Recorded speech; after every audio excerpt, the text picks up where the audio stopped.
Welcome back to Gold Derby. I'm Christopher Rosen. I'm joined by Joyce. Joyce, we got some new categories to predict. Um, yeah, and the only noteworthy thing is we'll have a new winner in one. Yeah, John Oliver now in a different category, Joyce. hmm Yeah, well, that's technically new titles too. Sure. What are the titles? Talk series now, Sure. then scripted variety. So he has been punted from formerly known as variety talk now into scripted variety. Feels right to me based on the show. Sure. Not a talk show. No, and it's mostly almost entirely scripted. Sure. Yeah. A lot of words. Loves his monologues. But he could still like continue to win in that new category, beating SNL and a Black Lady sketch show. Right. Well, we could get to that one. You want to do that one first? I was going to say we could start with the way we have him in our prediction center's competition program first, but we could just start with John because why not? I think we both had the same three last week tonight, Saturday Night Live and Black Lady Sketch Show. That's it. I don't know what else there is to say. The other contenders would be like Inside Amy Schumer, Random Acts of Flyness, The ZB Show, History of the World Part 2, Phantom Mel Brooks. I don't think that will make it. So this used to be called Variety Sketch, now scripted variety. Right. And the past 2 years, there's only been two nominees, SNL and a Black Lady sketch show. I think 3 years ago was three, but yeah, so I'll have three slots again. And we last year were like, oh, SNL is vulnerable because Black Lady Sketch Show won some creative arts awards. I mean, like, did you end up switching? I don't like. No, and it won. So who was actually seriously considering that? I mean, I probably definitely considered it at some point. We have to talk about this till September every year. So I was like, probably like, yeah. Well, this is why we spend like 10 seconds on this category. But I think John Oliver will probably win, even though I would say not the most memorable season of John Oliver, also not the most memorable season of SNL. So no, which obviously ended prematurely as well. Right. But yeah, I think he'll just continue his win streak here. They're just lazy. Yeah. They love John Oliver. So that opens up variety. No, not variety. Not variety. Talk. Just talk series. Yeah. Excuse me. To have a new winner. I hope it will be Seth Meyers. So according to our odds and my picks, the 5 likely nominees would be Stephen Colbert, Seth Meyers, Jimmy Kimmel Live, Daily Show with Trevor Noah, and the final episodes or season of The Late Late Show with James Corden. I don't have Corden, former nominee. I have The Problem of Jon Stewart, which last year was nominated in nonfiction, but is now here. Yeah. Same actually, even though I don't think either one of those, I think either one of those can get in. But yeah, but I feel like they might just be like over Corden. Like he hasn't been nominated since 2019. Right. So, and Jon Stewart was nominated last year in a different category. Right. And we know they love him. He's won 11 times with The Daily Show. People love Jon Stewart, so it might be just a name check thing. Right now, Colbert is first in our odds, and I have him in first too, but not convinced he would win for Late Show. I thought maybe Daily Show would win with Trevor Noah. Like why? Because he also left? Yes. And I think the show had like a creative resurgence, I felt like in the last few years. I thought it was really not bad. Yeah, and his final episode was great. I mean, I have Colbert in first. Yeah. Mostly because he has won this or the old category with Colbert Report. And I feel like I don't know how true it is, but I think most people think like he's just been second to John Oliver. There was years I would argue where he should have won, including they really went for it in 2017. And I felt like 2020 the pandemic year were his best episodes. Like he should have won for that. I thought they were the most creative, and like he was a trailblazer in doing them at home, and they were some of his best shows. He did not win, and he's gone back to doing the regular Colbert show basically. Well, yeah, all of them are in studio now. Right. But his election special won the pre-recorded variety special Emmy 2 years ago. So he is a recent winner in that regard in another category. And yeah, but my personal pick would be Seth Meyers. I have Seth in third. I would love to see him win as well. Another good show. I mean, he finally made it in last year. So I just have the other 4 nominees from last year getting back in, and Jon Stewart. Right. Seems right. Other category you had were some competition ones. Competition program, Joyce. I have the top 5 in the odds. Really going out on a limb here. But mine were RuPaul, Top Chef, Amazing Race, The Voice, and The Traitors, which I've actually watched and enjoyed. Yeah, Lizzo upset last year, not here. Mm-hmm. So good news for RuPaul to reclaim it. So yeah, I have Drag Race, Tar, Top Chef, The Voice, and The Traitors. And then for host, again, just rolling with the top 5. RuPaul, again. RuPaul, Nicole Byer, Alan Cumming for The Traitors, just an amazing job hosting. The Queer Eye guys, and Padma Lakshmi. Do you think Padma can win because she left? No. No. But maybe, I guess. I think RuPaul would win. I think they're just, yeah, they're not over RuPaul yet. No. So a lot of good contenders here. Not really seemingly giving a lot of hope for nominations based on the odds. But what if Alan wins? He could. I mean, really, really great. It's a very fun show.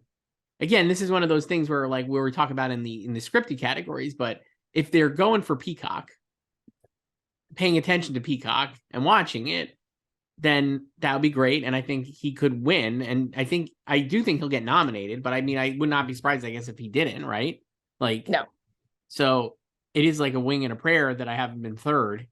But I think if he does get nominated, I would hope he could win. He's really quite good as the host. Fun show.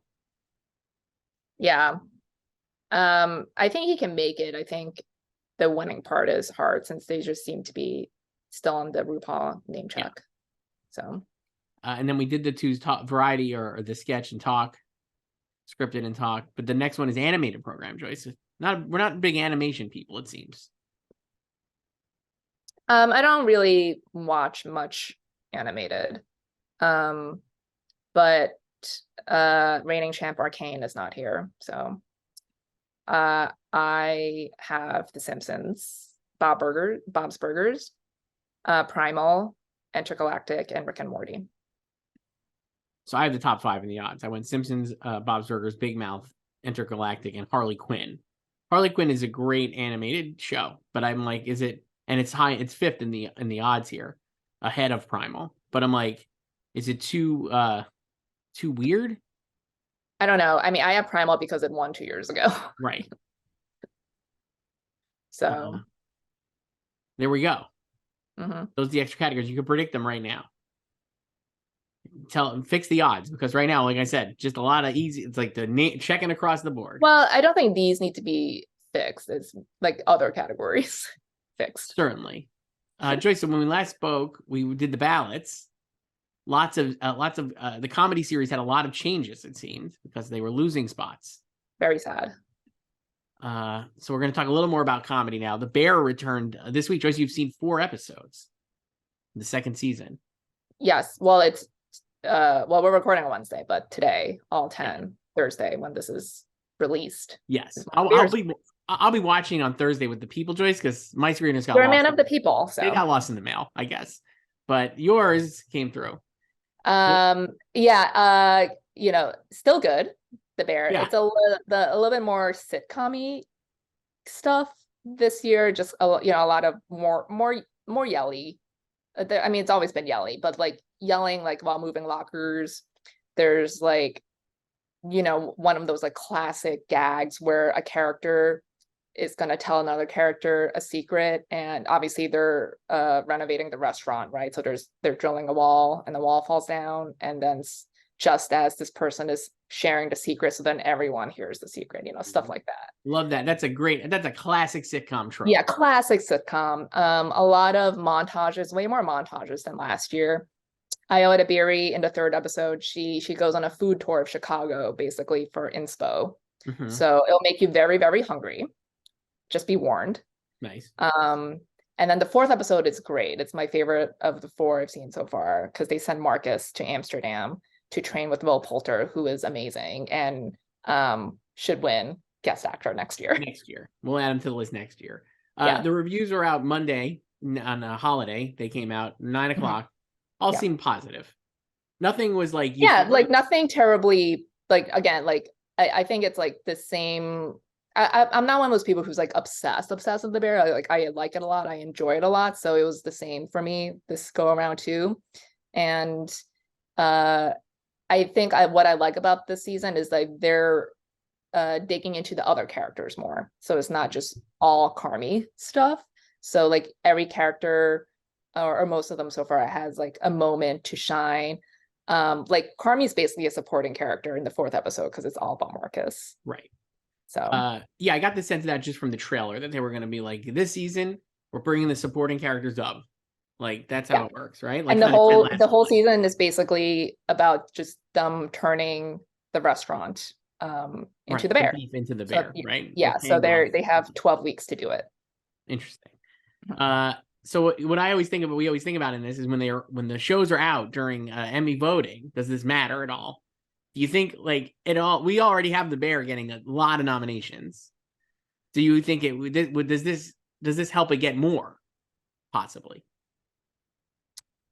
I don't know if like, I think it was already going to get a lot, like you said, and it's coming out, voting ends on Monday, the 26th. So it's coming out 4 days before voting ends. And I don't really know how much that will, like, how many people how many voters do you think will spend the weekend watching all 10 episodes and then being like, I'm going to vote for this? I don't know. If they weren't already voting for it. It feels like they would have already been voting for it. And I feel like if you're going to binge it right away, you're already voting for it probably. I guess the only arguably like fringe contender they have is like Eben, right? Moss Backrack. So he should probably in acting, yeah. Right, in acting. And like I guess it's possible then that again, you've watched the first 4. So it's possible that he's amazing on the second season and maybe that just kind of launches him in. I mean, he has a great scene right into the premiere, the beginning of the premiere. So you'll like it. I'll give you a nice hint. Yeah. His scene is in the basement, and there is a poster of Rounders on the wall. Yes, I will like that. Yeah. Joe is definitely like genetically engineered for like me. So that's great. Yeah, but I think it's I feel like they're like noms aren't really the concern for them. No. It's like the wins, right? Like, can it actually win series as a drama, basically? So I don't know. I guess you could say like it should have come back later, like for phase 2 voting, but I don't know. I mean, it's been a year since season 1 premiered because season 1 premiered June 23rd last year. Right. Yeah, Only Murders is doing the coming back for phase 2 basically. For phase 2, and last year they premiered season 2 in the dead period, like after phase 1 voting closed. Yes, we're very confused by that. Yeah, but this time they're doing it before phase 2 voting starts. So I still have the bear in second. I still have Ted Lasso winning. Same. So I don't know. Nothing really changed there for me. Last we spoke, I think I had thought about putting Poker Face in, but I'm keeping Wednesday in my last slot. Are you swayed because of Netflix's rejiggered algorithm for spinning their viewing figures? Yes, they did it. It's like hours viewed divided by hours or something. Length. Sure. So Wednesday's the most popular. They did this after Letterboxd revamped their voting system. Yes. Yeah. Which I didn't pay attention to either. Same. I'm a big user of Letterboxd, Joyce. You could read my No Hard Feelings review right now. I know. Did you enjoy it last night? Well, I loved it. It's actually hilarious, and it's like one of my favorite movies the whole year by far. Like I was like, is it better than Air? That's how I walked out thinking, and it might be. Air is still my favorite movie of the year. Definitely mine too. This has been a really not a great year, I would argue, so far, but it's early. But No Hard Feelings rules. And I loved it. So I don't know what the Wednesday algorithm means now, but it's definitely more popular than anything they've ever done. So I think that alone gets it in. For actress, same. I'm still sticking with Selena. Of course you are. You're never going to give her up. She's definitely dropping in the odds, it seems. Now that there's only 5 slots, she looks like she's fallen to 7th overall. Behind Natasha Lyonne, Elle Fanning. I put Elle back in for now, just to support her. Wow. I dropped Jenna Ortega. Wow. Mm-hmm. Jenna feels like someone who could fall off because while the show is incredibly popular and she's been like just locked into like the 4th place on this odds for months, there's not a lot of probably passion for that. And we've seen that in many times before where it's like lower on the ballot, she can end up just getting like left off because not enough people have her high. Yeah, that's something I think about, not just with her, but like some other people in other categories, is like no one hates this show or this performance, but is this a lot of people's favorite? Right. And I don't know if she is, like, I think she's great on the show and she definitely carries the show and makes the show what it is, but I don't know if she is a lot of people's number ones. Right. That's why. And then with 5 slots, you might just be negotiating in your head. It's like, I enjoyed her on Wednesday. I mean, not necessarily her, like it'd be anybody. I enjoyed this person on this show, but am I gonna vote for them in my last spot on my ballot? You know, and some people don't even fill out all the eligible spots either. Right. So that's kind of why this is maybe silly, but that's also why I'm like, I still think Selena Gomez has a good shot because I think she's more of an underdog, and I think people who would be inclined to pick her would put her higher up. But again, I think like it's another one is like, is she like your favorite performance on that show? Like, right. Again, like we talked about last week, it's like she's also one of 3 leads too, whereas a lot of her competition, they're the sole leads or a co-lead with one other person. Right. So I don't know. I mean, I'm not surprised she's fallen a tad to 7th. For the guys, nothing has changed. All just locked in. Jeremy Allen White, Jason Sudeikis, Bill Hader, Martin Short, and Steve Martin. No one's really made the leap to suggest one of the Martins will fall. Jason Segel in 6th, well behind. I don't think this lineup will change before nominations. Like, I think this will just be the top 5. But like, I wouldn't be surprised if Donald Glover got back in. He got in last year. He could, but there were 6 last year. Yeah, but he's a former winner. Yeah, no, I know. Like, I think like he might be more ahead than Jason Segel is what I'm saying. Yeah, maybe you're right. Again, shrinking is an unknown quantity. People seem to like it. I have it in for series, which maybe I'll be wrong too. But I could see it also missing because it's a first season of a first season show that was not as much of like a, you know, conversation starter as something like The Bear for its first season was, let's say.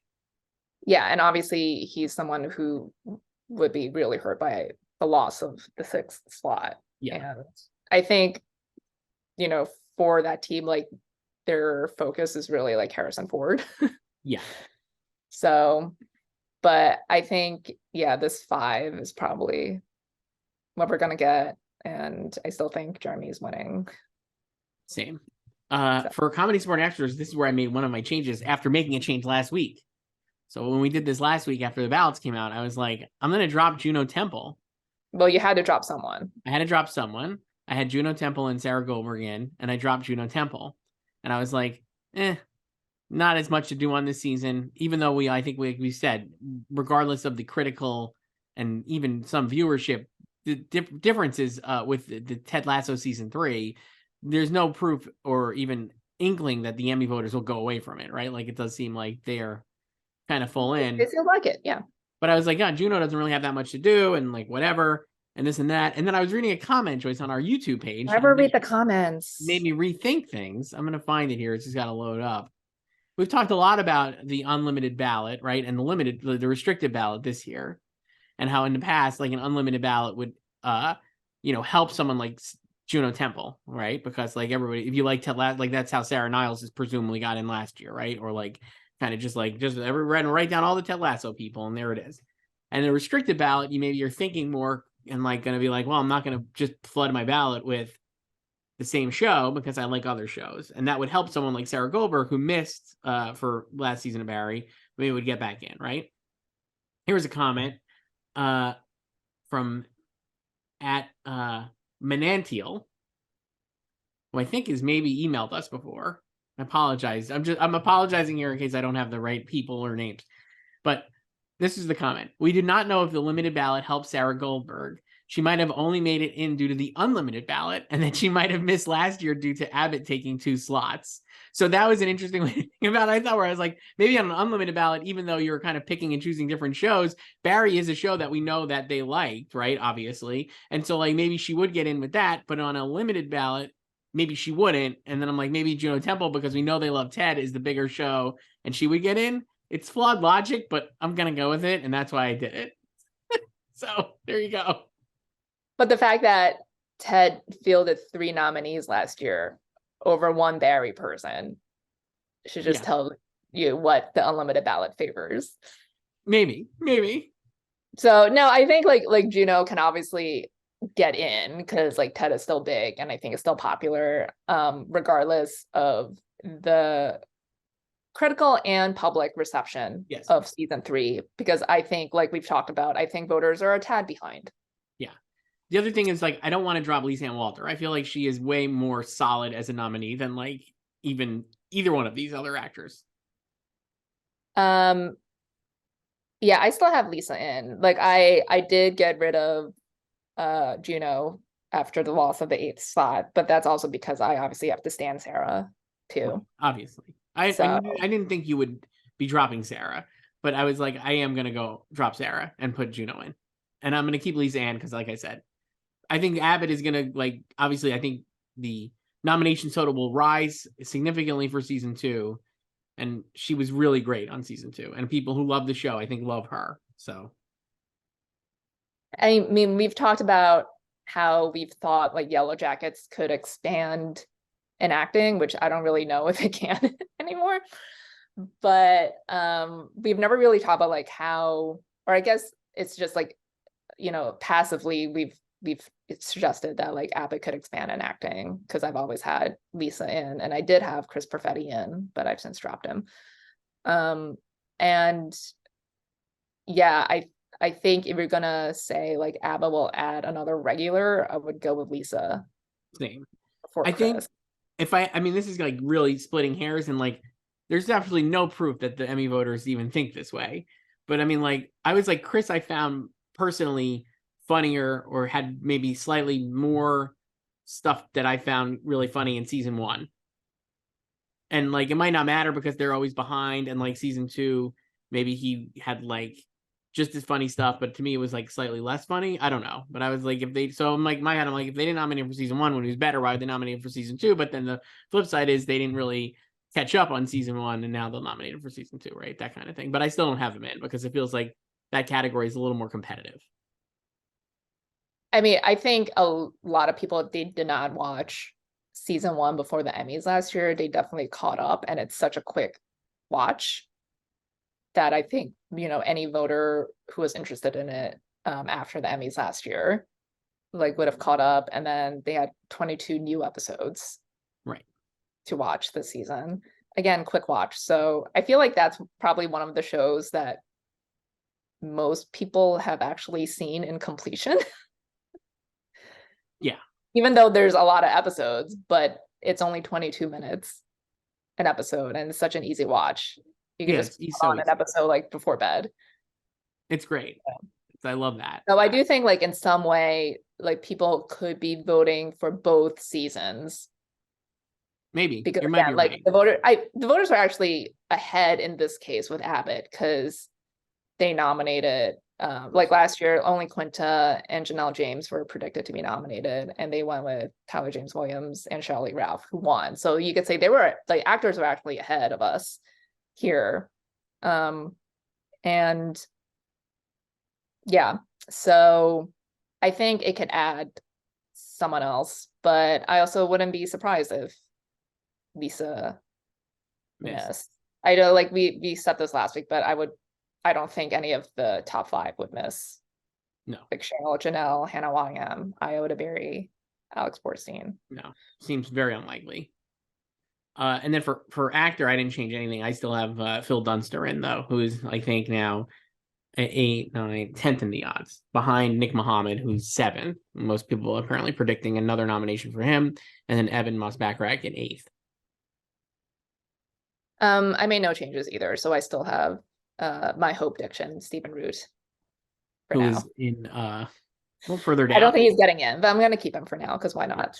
Yeah. So it's also less for me to think about debating who to replace him with.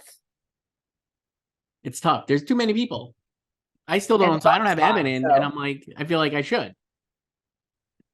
I have Evan in. Yeah, I feel like I should, but I'm like, I don't want to take. I know, like, I feel like I should have Phil in, and I've talked about like how I would just put Harrison in the day before. That's why, I mean, like, I've obviously backed down from this completely, and like, there's no reason to think that Tony Shalhoub would miss. But I'm like, if they're not super enthused with Maisel even in its final season, though I think they should because the final season was great, I could see him missing against like some of these newer, more fresher guys here, but probably not because they're also lazy. So that's why I'm not predicting it. But I'm like, it could make a case where Evan and Phil both get in, and like Tony Shalhoub doesn't. I think it'll be interesting if Phil gets in and Juno does not, because that would be like, oh, like they were paying attention this season. It would be pretty interesting. Like, it wouldn't really tell us anything if Juno got in and Phil didn't, right? Because that's been the case the past 2 years, right? You know, so, but I think Tony is fine. Do you still have Brett in first? I do, and I'm not really thinking of putting anybody else in first. I guess the argument would be like Tyler James Williams, but I'm like, he's in first in the odds. But I'm like, I don't know. Brett was like totally Brett Goldstein innocent for whatever you want to say about Ted Lasso season 3, and like Roy is hilarious. He's definitely like the most consistently written character, I would argue, and funniest. So I feel like he would still win. I don't know why they would go away from him. He feels like to me like Alec Baldwin is Jack Donaghy, basically. It's just like, yeah, we like this. Well, I guess like if it's Brett and Phil in there, like as the Ted people, like I think Brett would beat Nick again if it was just the two of them again. But if it's like Brett and Phil, like, you know, I think everyone is in agreement that this was Phil's best season and was the best part of the season. And everyone loves his arc. Like, would he siphon enough votes away from him? Not even for Phil to win, but just for like Tyler to win. I guess like my argument, maybe, but I'm like, I don't know why Tyler would win. It just feels like, I don't know. Why do you hate him? I don't hate him. You're never gonna escape the you hate Abbott allegations now. Not now that you said it, I won't. I guess my argument is like, there's like, usually I feel like he's not as much of a scene stealer, and like this is maybe a category, the supporting categories like enjoy scene stealers. Like I would more likely think Henry Winkler would win for the final season of Barry than Tyler if Brett doesn't win. I mean, I guess he could win, Tyler, obviously. But like, I think he is he's just like, I mean, that eye acting man, he should have 2 Emmys already for that. Yeah. Like, he's not a scene stealer like Janelle is. No, or Sheryl Lee Ralph for that matter. No, because he's just a little bit more. He's just a straight man, really. He's just a blander character, but like they are still able to mine good comedy from it. Yeah, no, I mean, like they mine great comedy from like John Krasinski on The Office, but he didn't win any Emmys for it. You know what I mean? He was like never nominated. Right. I'm just like, it just doesn't. He's like kind of the straight man, right? Like I don't know. It just doesn't seem to me like that is the type of performance that usually wins in the supporting category. But if they're like crazy about Abbott Elementary, then certainly he could. Obviously, and people are expecting that. I still think like if Ted is going to win series, then like they obviously still like the show enough. And Brett this season was like as funny as ever, and like he's already won twice, so why wouldn't they just let him win again? No, I still have Brett in first because I have Ted in first, and I'm like, we'll probably win something else Right. too of the line. Yeah. But like, I think Tyler can win. I also think he's partially in first because people are just hope dicting him. Yeah, for sure. I mean, And he's he very also won. likable. Yeah. Yeah, like I would be thrilled if he won because I think he's great on the show. Yeah, And nice. the fact that he was able to get in last year already when no one expected him to already shows he has support. Yeah. So no, he's. I mean, like he's this is not like his first time getting in. no, he's very good. I guess I just think the straight man is a tough win in the category basically, and I consider him a straight man, but maybe that's not right, and he'll win. I guess who knows. I don't think like he's just like not as loud as somebody. I mean, like Quinta is a straight man on the show. Yes, that's also why I don't have her really winning. I have Rachel in first because it's more of a broad performance. It's like I just think it's tough for those performances to win. I mean, like they don't usually win. They do sometimes. I mean, lead actress maybe sometimes, right? But I mean, not to double back on actress, but I think like Quinta is the safest person for the nomination, but I don't necessarily know about the win. I still have her in first just because like what else? I don't know what else to put in there. I mean, like if you go through like we know the last 10 winners or so, it's like Julie Louis-Dreyfus, 1, 3, 4, 5, 6, Rachel Brosnahan, Phoebe Waller-Bridge, Catherine O'Hara, Jean Smart. I'm like, they're not straight man performances. None of those. They're like broad. No, like her closest comp would be Tina Fey in 30 Rock. Yes. But 30 Rock is also a lot more absurdist, even though Liz is a straight woman. And that came up that year. It was her versus Christina Applegate for Samantha Who, America Ferrera for Ugly Betty, Julie Louis-Dreyfus for The New Adventures of Old Christine, and Mary Louise Parker for Weeds. So yes, and also the tape system. Yeah. So I mean, like obviously Quinta Brunson could win. Like we said, that category is wide open, and she's been a front runner there for a while. But I think it would have to show like Abbott. They really love Abbott. And then if it wins, I guess then the other thing is then if it wins like we've talked about this before, if it wins 3 acting categories, which it very well could, because I mean most people have Cheryl Lee Ralph winning again. And if we're saying like Quinta and Tyler then win, then how does it not win series? I mean, it could not, obviously. We're not predicting that, you and I, but like maybe we should. I think it will need to hit directing and editing, which it did not hit last year. Like we know it has acting support already. I think its biggest fans are in the acting branch. But that might not be enough to win. Even if you win 3 acting awards like Mayor of Easttown did. Right. So Ted is the Queen's Gambit of this race. Yeah, and Ted is not even that techie. It's just like it's the 2-time defending champion. And you know, I think most people still like it. So yeah, I don't have Abbott predicted. I mean, I guess I do have Abbott predicted to win 2 acting awards right now, in the regular categories, because I also have Taraji, but I can see Quinta not winning. I mean, I guess the problem with that, I'll be curious to see who gets nominated I'm very curious to see who gets nominated in comedy actress, because it just feels like wide open and there could be like a lot of surprises there. And then I think based on how the shows do, we'll have a better sense of like, you know, whether Quinta actually would, you know what I mean? If Abbott like overperforms, I think then she seems like a much more likely winner now to me than she would like than she would now, basically. But if it's like performs like what we expect or it misses some things, then I would say maybe she's not necessarily a slam dunk. Yeah, and like we said last week, it sucks that directing is only 6 this year, but really just 5 because of the multicam slot, and like Abbott might just miss it again. I would really be surprised if it did, but I think as we said last week, I mean, like I think it can, because you got Bill 3 different episodes. There, Ted could get in again. Murders. Yeah, Murders. You could like Tim Burton, Wednesday.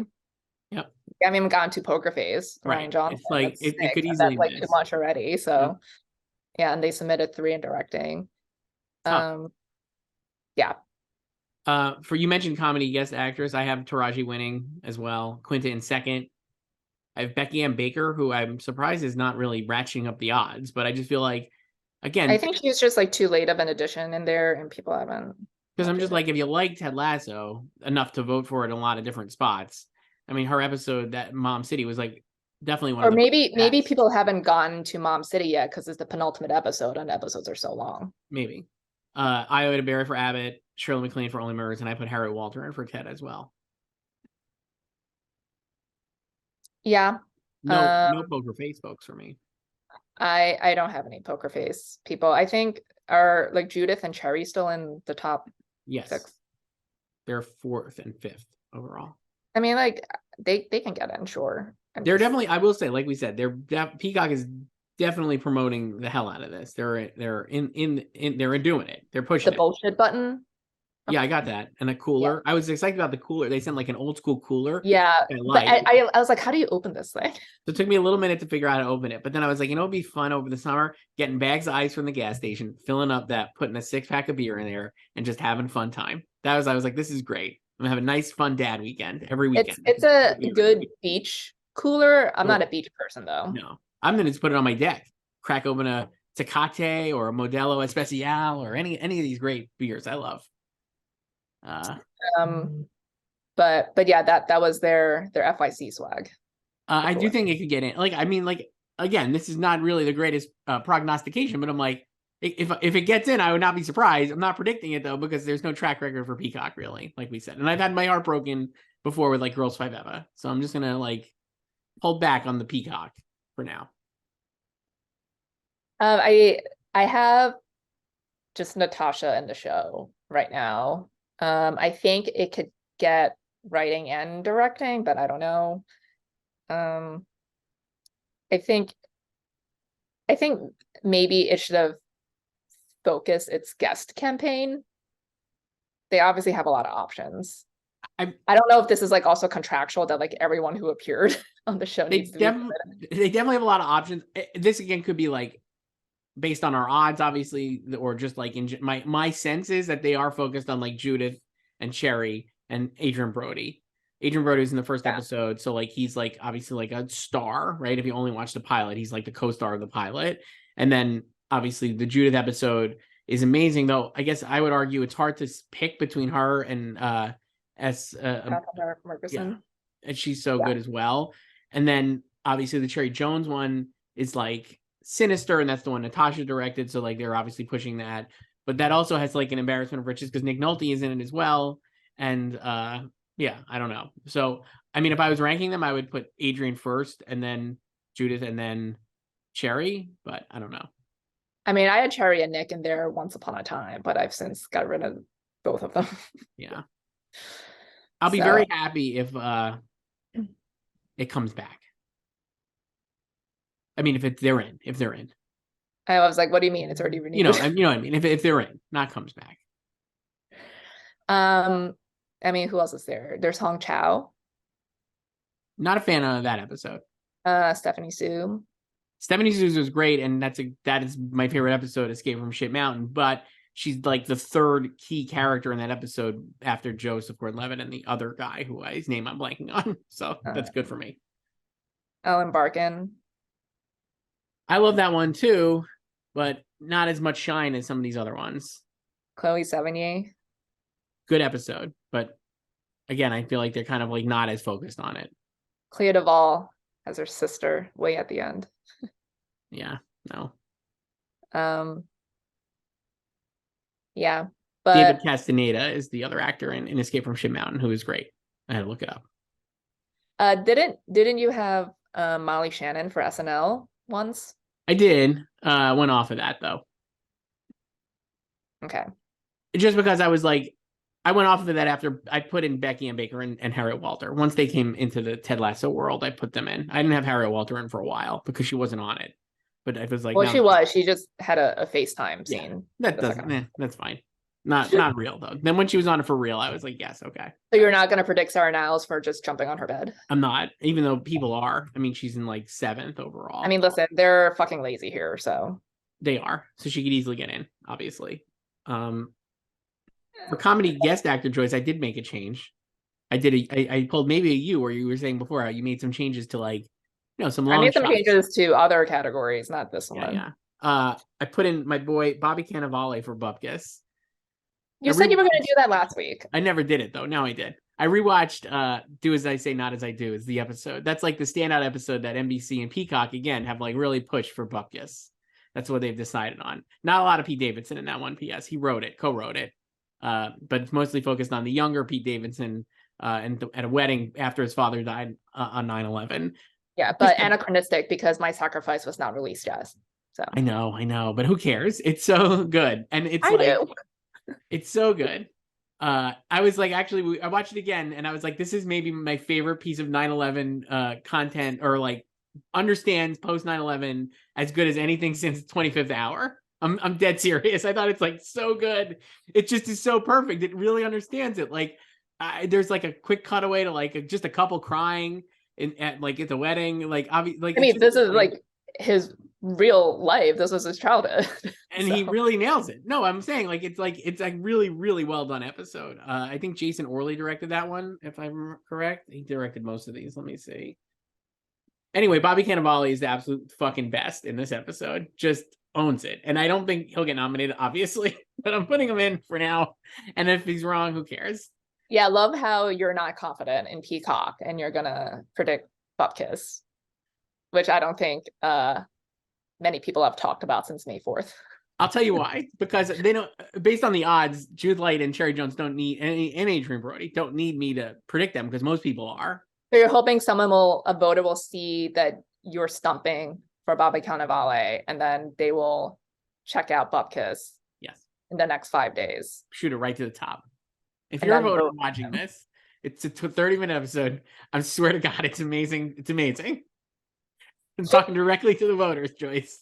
You think you're so much more influential than you actually are? No, I'm not. Not a single voter is watching this. But if they were, they should watch Do As I Say, Not As I Do. I just love it. So I really, really love the episode. Bobby Cannavale is a great part when he's like, the kid asks for Cotton Eye Joe, and he calls it the Cotton Eye Joe.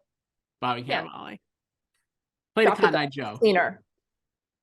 He's the fucking DJ now. Points at the kid. It's great. Yeah, that's the episode is also good because Jane Curtin's in it. Jane Curtin's in it and has a great little scene with the young boy who plays young Pete. Yeah, and then it's a great exchange between them because it's probably not what you expect the scene to be. Preston Broderick plays young Pete, and they show Pete at the end, and the kid does look like young Pete Davidson. It's a good mix. Pete Davidson actually looked like exactly the same as a child as he does now. It's like the same face because they show like real pictures of him at the end. Yeah, great use of the what's the song at the end, Joyce? Darn. Don't wake me up. I've only watched episode once, so. And that was like 7 weeks ago.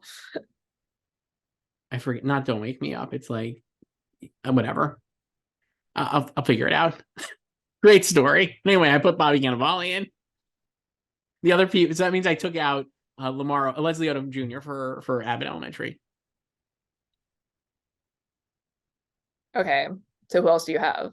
I have the top four, which is Nathan Lane, Steve Martin, Martin Short, Luke Kirby, and Pedro Pascal. And then I have John Bernthal for The Bear, which again is not a really popular pick. He's just buried in the odds. But I'm like, if you love The Bear, Bernthal is awesome. And like that one episode and his one scene is like probably one of the best single moments of the whole season. So I just figured people would probably put him in, but maybe that's crazy. I have Nathan, the Martins, Luke Kirby, Leslie, Hank Azaria for Maisel, and Sam Richardson for Ted Lasso. Oh, that's a good one. He'd be great. Yeah. Former nominee. He was great. And I actually think Hank Azaria is great too, because I love that character because it subverts expectations. I think you're maybe thinking he's going to be a real creep. At least I was. And then he was not. So yeah, he's good in it. I don't know if he'll get in. I just put him in there. Would be nice. I did have Dave Chappelle previously. I almost put Dave Chappelle in, and he's actually pretty high. I only have one SNL here, so. I have two. I think Pedro Pascal is like This bit me in the ass last year because I was like, James Sudeikis is definitely getting in for SNL, and he didn't. So, but I'm like, Pedro Pascal is definitely getting in for SNL. That's my thing. Until he doesn't, I guess. I will say the only reason I was thinking he would also is because like his episode had a lot of viral moments that I still see people like sharing. Okay. So I feel like as SNL got 9 nominations last year, and I don't know if we'll get more than that this year. right. There's also Oliver Platt from The Bear. So I thought him also, and I've seen people kind of predict him. At least one pundit I think had him in there, and I was just like, yeah, but I just think Bernthal would be higher on the list if you're going to rank them. They could both get in, frankly. I don't think it would be weird if both of them got in. So he's in the season 2 premiere. I would imagine he is because season 1 ends with that weird. Here's something, Joyce. With no spoilers for The Bear, but the season end. I love the finale of The Bear season 1. It's great. We find out that Mikey's brother has been hiding the money in the tomato cans. You mean Carmi's brother? Carmi's brother, what I call him? Mikey's the brother. Mikey's brother. Carmi's brother. Mikey is the Bernthal character. I apologize. Has been hiding the money in the cans, the tomato cans, and then it's all the money that he had seemingly stolen or borrowed from Oliver Platt, the uncle who has maybe underworld ties or something. I don't even know if that's really made clear in the first season, or maybe I missed it. And it equals the same amount. So we're to believe that he stole all that money in cash and then like borrowed all that money to like keep the place running and then killed himself, right? Like that's the idea. Like what was his plan with that? And did they try to explain this in the season 2 premiere?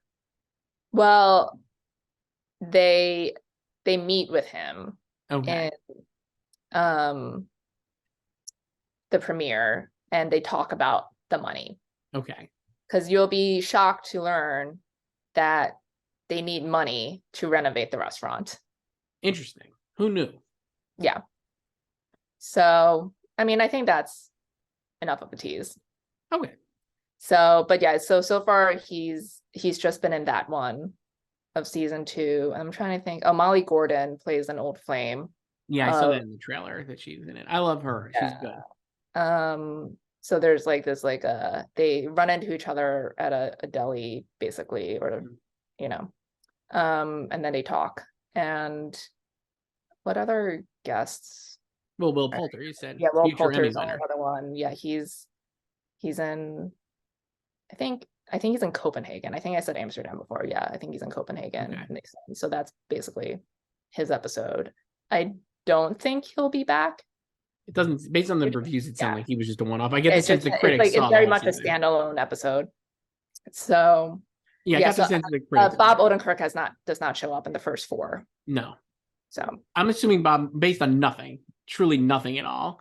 I was assuming Bob Odenkirk plays either Harmy's dad, maybe. Do we know? Oh, speaking of dads, we meet Sydney's father. Oh, cool. So Robert Townsend plays him. Oh, cool.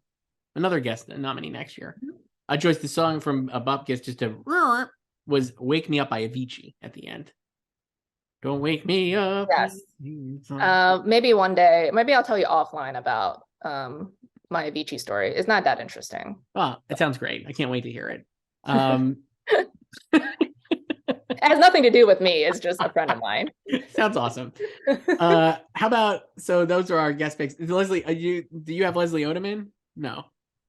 Yes, I do. Okay. He seems like he would get in. Just because he didn't, that storyline just kind of fizzled out at the end, or they just like came back to it and quickly wrapped it up. What do you think about the odds of someone like Luis Guzman getting in, or Catherine Zeta-Jones in the previous category for Wednesday? Or both of them? What about both of them? I guess like if they go big on Wednesday, it would be like the ultimate name checks, I feel like, too. Yeah. Like what if like Gwendolyn Christie gets into? That would surprise me, frankly, but I don't know. So last year there was a lot of love for James Caverly. Yes. In the fans. He did not get in. No. I don't think he'll get in this year either, sadly. Felt like not as much of a last year was the year for him to get in because he was a main part of the first season. Not as much. I mean, they brought him back this season 2 for Selena's episode. But it felt like not as essential to me as it was in the first season. No, because it was just like he was the one who rescued her when she went into her fugue state. Right. Or whatever. And then they go to Coney Island. So I mean, it was a nice way to bring him back. And there was that like earlier episode when they're in the secret passageways and you see him and Nathan Lane fight through the vents or whatever. But yeah. Do you have Nathan winning again?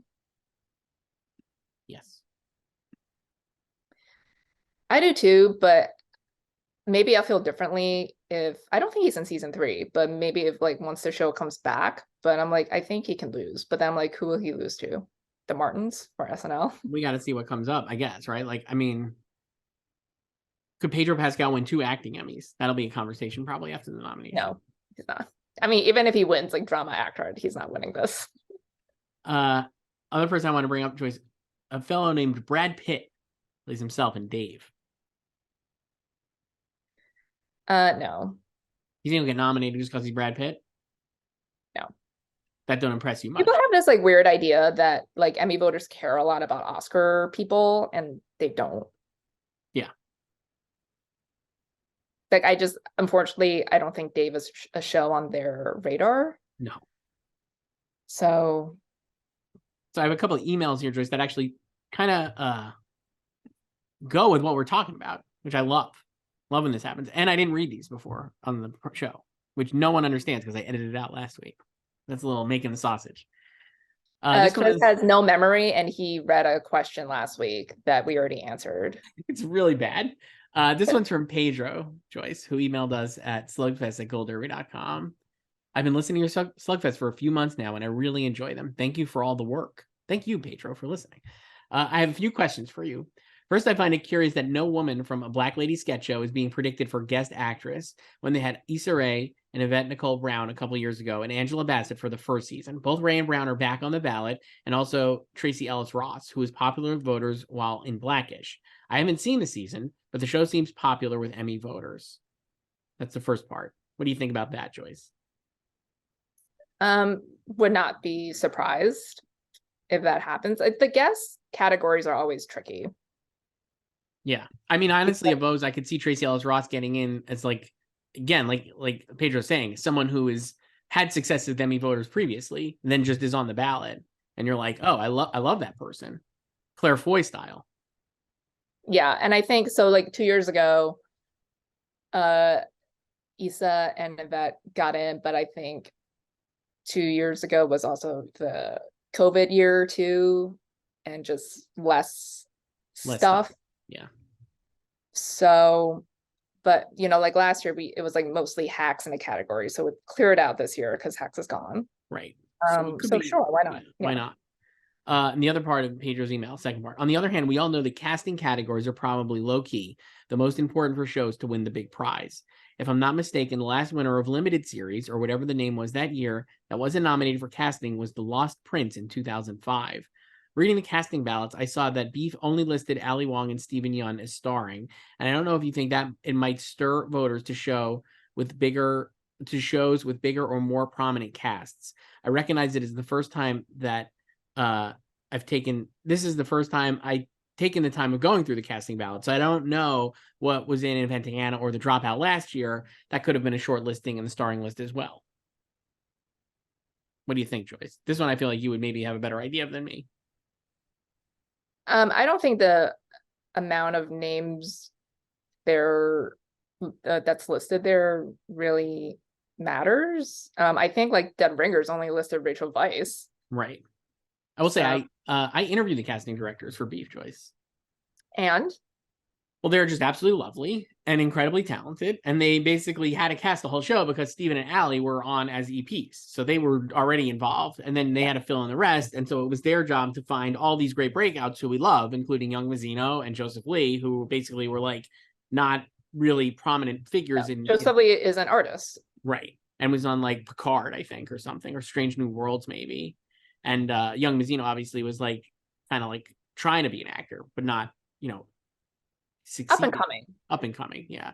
And someone like Marie Bello and Ashley Park and all these different people that they're adding to the cast, they did a wonderful job. And the show is great because I think I maintain in TV, people like to discover people always, right? Yes. Like I think more so than movies. And that show is filled with people you're like discovering, basically. Even someone like Maria Bello, you're like, oh, wow, I didn't realize that she could be this kind of character, I would say.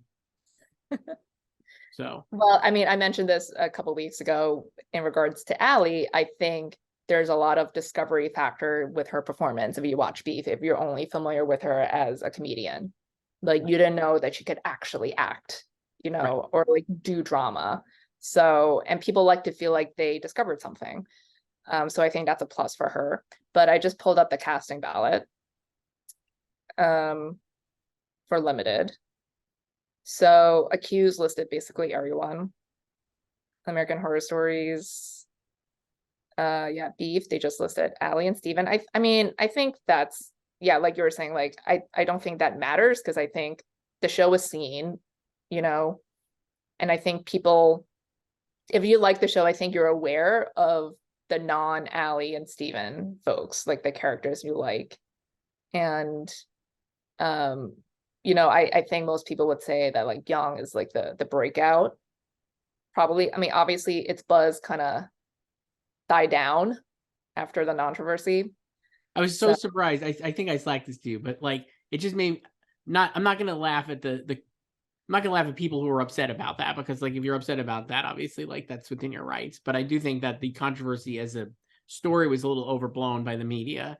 And in Matt Bellany's newsletter he had like last week, it was like the most depressing Emmy questions heading into voting, and the number one question was how the David Choi controversy would affect Beef. And I was like, no, I don't think that's the number one question. It just seemed like strange to me that I don't think, I haven't really seen people that upset about it since the crew had made their comment. Basically, they've done press about it, even like they just basically had to curb their promo in April. Just for a little bit. I mean, they're now just for like a month, basically. Yeah, and like it doesn't seem like that was like a big issue, and it just seems strange to me that was like brought up again as like an issue for the show that I think people will embrace as the series, and few people will remember this controversy come August. No, and I think the other thing is too, it was like a very online scandal. Yes. Like it never permeated like the actual like mainstream discourse. Well, it kind of did because every mainstream outlet covered it. No, but like it's not like a Harvey. That's what I mean. Like you talk to people in the street, like they know what like the Harvey Weinstein thing was, like Kevin Spacey, like that was like a big thing. Like this is just very insular. Like I think I've mentioned this before, but like my friend who started watching Beef, like I guess 6 weeks ago now. Saw it on the Wikipedia page. No, he had no idea about the actual controversy at all. And then he was just telling me, because he had like watched this again, this was like a couple weeks ago, like he was like 4 episodes in or whatever, and then he was like telling me how much he liked it and blah blah blah, and just talking about like all the actors, and he mentioned David. I was like, oh yeah, well now like there's a controversy. He had no idea. And like he also like lives on Reddit too, like he's on Reddit all the time.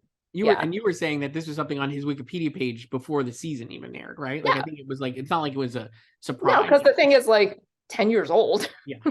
Anyway, we got off on a tangent here on that, but I don't think that'll affect this at all. No, because I think if you like the show and you're just blown away by these like newcomers like Young and Joe, and even like Allie like doing acting, and dramatic acting, I don't think the amount of names on here matter.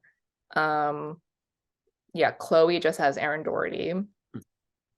Dahmer has like everyone. Daisy Jones has everyone, I guess. Yeah, Dev Ringer's just Rachel Weisz. Sorry, Jennifer Lee. Echoes, Matt Bomer, Michelle Monaghan. The English, just Cheske Spencer and Emily Blunt. Extrapolations, your fave. Just 3 people: Meryl Streep, Kit Harington, and Sienna Miller. Interesting. Sienna Miller is and Kid are in the most episodes, I would say, probably. So that makes sense. And then you have to leave with Meryl, obviously. Obviously, even though she's not even. Oh, she's in it physically for a couple of scenes, but it's a lot of her voice. George and Tammy, just Jess and Michael. Great Expectations. There's 3 people there. Hocus Pocus, just the 3 leads. Hannah Waddingham, Erasure. Joyce, I have another email here. This one from Face All. We love Face All. Who also follows me on Letterboxd, I think. There you go. Another plug for Letterboxd here. Slugfest question. I emailed you already last week. Hopefully you've answered my Meryl question by now. Did we? I don't even remember. Did we answer his Meryl question? About extrapolations? No, it was about Only Murders. Maybe I'll go back to this. Face All. I'm gonna. Oh, for season 3? Yeah, it was. What effect do you think? I think we did talk about this. What effects of the strike? If Only Murders season 3 is well received, do you think Meryl can get nominated but possibly win for supporting actress, assuming she's not a guest? That was last week. Oh, for next year. Yeah. Maybe. I mean, yeah, we never know like what's gonna be around. Abbott and Wintry not even be on for this next year, right? I know. So but I feel like a lot of people said that too, like she was gonna win for Big Little Lies, and she did not win for Big Little Lies. Right. So here's Face All's question, which I think is an interesting thought experiment. Since you can make the argument that The White Lotus is as much a comedy as Barry, and certainly The Bear, if The White Lotus was submitted in comedy series, what would its nomination haul potentially look like? Personally, I see it getting comedy series, writing, and directing noms, and maybe winning all 3. In the acting categories, I would have, in order of likelihood, Jennifer Coolidge winning, Aubrey Plaza, Megan Fahey, and Haley Lou Richardson, and then F. Murray Abraham and Tom Hollander in supporting actor. This is a good question because I think of those 3 shows, White Lotus is absolutely the funniest. We talked about this in the winter. It was just great that it was competing in 3 different genres in multiple places: limited, comedy, and drama. And based on this season of Ted Lasso, I would say yes. I think if White Lotus was in comedy, it would be steamrolling to a win, right? Like for a series. Oh yeah, it could definitely win. And then I think Jen could win. So Jen would win over Sheryl Lee Ralph. I think Haley Lou Richardson, sadly, because people are wrong, probably would have a better chance of getting in as a comedy supporting actress than a drama supporting actress, because I think people don't take her character super seriously. And like, she's super funny on the show. She's actually one of the most outright comedy performances on the show, I would say, based on this last season. But I think she would get in. And then F. Murray Abraham and Tom Hollander, I could see getting in, though I'm not really predicting F. Murray Abraham to get in even for drama. And I would actually put Tom Hollander ahead of him. I could see him getting in for comedy supporting actor too. Well, I mean, they also have 1 fewer spot. So you still think it'll have 3 supporting actresses? I think it would have 4 supporting actresses, and the other 4 out of 7 slots. Yes, and I think the other would be Sheryl Lee Ralph for Abbott, Janelle James for Abbott, so that's up to 6, and then probably Hannah Waddingham would be 7 for Ted Lasso, but she'd be like towards the bottom with Haley Lou. I don't think it will get 4 in there. I think it could get 3, the obvious 3. I think there's just, in comedy, like there's too many other single options probably that could just have more support than like the extra White Lotus ladies that might be tag-alongs, but speaking of, I went down to 3 White Lotus ladies. Wow. In drama. I put Anne-Marie Duff in, so now I have triple Bad Sisters. Wow. With Evidence series and Sharon Horgan in lead already. So who do you drop from White Lotus? Sabrina. I had dropped her, so that's okay. I have 3 as well, because I have Justine Loop for Succession, Joyce. I know you do. Why is she not getting? I guess my argument would be like, what's the argument for her not getting nominated? I just think they're going to go crazy for the show. And if Alan Ruck gets in this year, which I think he will, rightly, and most people are predicting it, wouldn't Justine just come along? I mean, she's obviously like, that's like a great relationship, notably on the show. And she's got that great scene with him in Connor's wedding, which is the episode that they have just pushed all their chips into the table on. She's like a main factor in that episode. And then she's got the great scene in Honeymoon States with Marsha. that was a meme. Yeah, I think like it would be better for her if it was the unlimited ballot. I think some people feel this way about Alan too, like his material was in the beginning of the season with rehearsal and Connor's wedding, and then he didn't really get much in the back half. That's true. And it's the same thing with her. So she even had less to do. Like she didn't even have a line in Kill List when he's just calling from the funeral home. You know, he's the one talking and she's just walking around behind him. So I think Alan is fine. He had more than she also has that scene in rehearsal when she's leaving the party too. So they have like this comparable material in their key episodes, but I think his is heftier, obviously, with the karaoke scene. Right. Too. And then he also has extra stuff in Connor's wedding when he's like, he never even liked me. Great moment. I don't know. I just feel like she'll get in. I just don't. But I think I mean, they're also different categories. So I think it's, I mean, really, unless you just really don't like any of these other performances, I guess you could just be like, I'll vote for Willa too. I mean, so according to the odds, like 8th would be Carol Burnett for Better Call Saul, and then 9 would be Leslie Manville for The Crown. I don't have either of them. Right. I'm not convinced either of them would get in. Anne Marie Where's Justine right now? She's she's technically in 10th based on the list. But I'm like, she's 100 to 1 like everybody else after. I mean, I imagine she's in 10th because like I had predicted her.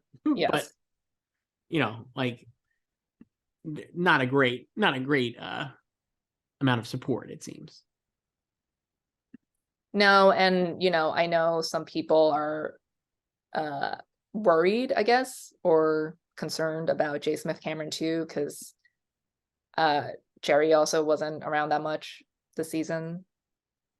I guess I kind of was at one point because she's not and she doesn't really come back after like Living Plus, but I also think they're incredibly lazy and they'll just name check her in. And I think she's seen, and I don't think she's winning, but I think she's fine. But I've seen people suggest she could even win. I don't think she would either. I think people suggest that if like Succession sweeps like Crown style, right? Basically, like the idea being like if Tobias Menzies won, why wouldn't she win? Right. Yeah, but I think it's also a different situation. Yeah. Like, sure, it can happen if it's just like Succession's unstoppable, but there wasn't really a front runner in supporting actor that year. I think a lot of people had Michael K. Williams, R.I.P. in first. Yes, they did. And this year, obviously, Jennifer Coolidge. Yeah, that's a different beast. So, yeah. So obviously Succession got 2 in last year because Sarah was still here.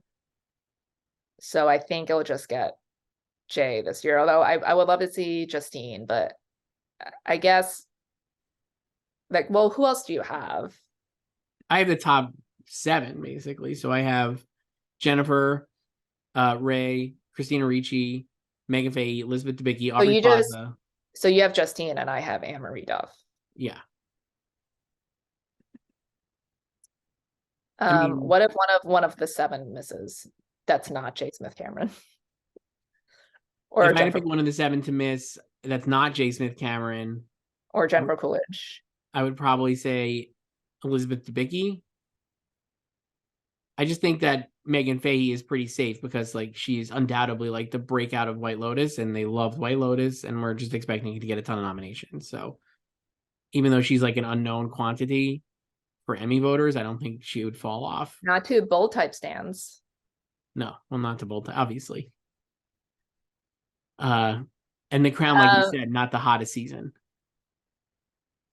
No, I mean, I've talked to people who are unsure about Imelda Staunton in lead. I haven't dropped her, but I don't really know who I would put in. Same. That's the issue. So, like in that category, we're just going off on a tangent here before we wrap up. But I have Sarah, Bella Ramsey, and Melanie Linsky, the top 3. Then I have Imelda Staunton, Kerry Russell, and Sharon Horgan. Same. I think you could make a case. Emma Darcy is 6 in the odds, 5th in the odds, and Elizabeth Moss is 6. So, like technically, they should probably get in based on our odds, though I don't think either of them really will. And Helen Mirren is above Sharon as well. And I don't think we had talked about Yellow Jackets, but I'm not sure the season was strong enough to get another acting nomination here. Remember when I had triple Yellow Jackets in like February? I do. Those were the days. Yeah. I mean, excuse me. Sophie Nélisse is great this season.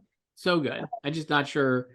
Like we said, I think people are up. That's another thing where I'm like, I'll believe it when I see it, that they're paying attention to the names of these actors who are playing younger people. Yeah, and I don't know. We talked about this after its finale, and I just don't know if it really kind of built on its success from season 1. Right. Like outside of quality, whatever you think of season 2. Mm-hmm. I think, it went up against Succession linearly on Sundays 2 days after it dropped digitally. So just not kind great. of split the viewership and like the discourse about it. But how about Juliette Lewis, who died? No, I don't think so. Sorry. I don't think so. Yeah, I only have Melanie. I actually think if Juliette was in supporting, she'd have an easier shot, even though that category is loaded. She's not a lead on that show. I'm sorry. And I think she'd be like a pretty solid supporting nominee with Christina Ricci. Wow, so rude. Today's her birthday. Saying all this stuff about her. Do you still have Elijah Wood? I do. No one has him. 100 to 1. I'm going down with the ship. So you think Yellow Jackets can expand I do. to Elijah Wood? I do. Too. Anyone else? I've done nothing to that, and I don't know if I will. That category. Well, we could probably talk about that next week, Joyce. We'll go through them, see how we're feeling. I'll just be like, I did nothing again, so just Groundhog Day here. Great. Soon we'll do our picks, I guess, coming up, but not yet. No, what we can do next week too. What? We can do music. Sure, let's do that. Love that idea. We didn't even discuss songs, although I don't really care about. I mean, you stand all the Daisy Jones songs. Great. I'll listen to them and we can do it all. Yeah, that's good. Yeah. All right. Well, we'll talk then, Joyce. See you later. Bye.